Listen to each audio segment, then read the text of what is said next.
Hello friends, उन्हाळा सुरू झाला आहे. कडक ऊन पडत आहे, तर उन्हाळी कामे करायलाच हवी. चला मग आज आपण बनवूया शाबू आणि बटाट्याचे पापड. पापड बनवण्यासाठी अर्धा किलो शाबू भाजून थंड झाला की मिक्सरमध्ये बारीक वाटून घेऊ. त्यानंतर 1 किलो बटाटे उकडून घ्या आणि ते बटाटे उकडले की त्यावरची साल काढून खिसून घ्या. आता वाटून घेतलेला शाबू आणि खिसलेले बटाटे मिक्स करा. त्यामध्ये थोडी कुटलेली हिरवी मिरची आणि चवीनुसार मीठ टाकून पीठ मळून घ्या. पीठ फार पातळ किंवा फार घट्ट असू नये याची काळजी घ्या.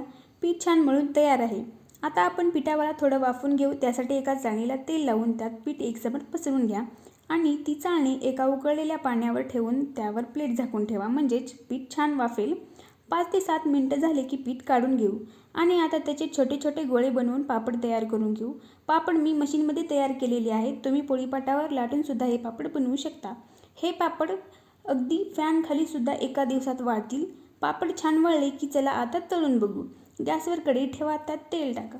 तेल गरम झाले की त्यात एक एक पापड टाकून तळून घ्या. पापड छान कुरकुरीत आणि साईज वाढत चाललाय हे तुम्ही बघू शकता. पापड बनवण्यासाठी ही अतिशय सोपी पद्धत आहे. तुम्ही सुद्धा नक्की ट्राय करा. हे पापड आपण उपवासाला सुद्धा खाऊ शकतो. रेसिपी आवडली असेल तर चॅनलला लाईक, शेअर आणि सबस्क्राईब करायला विसरू नका.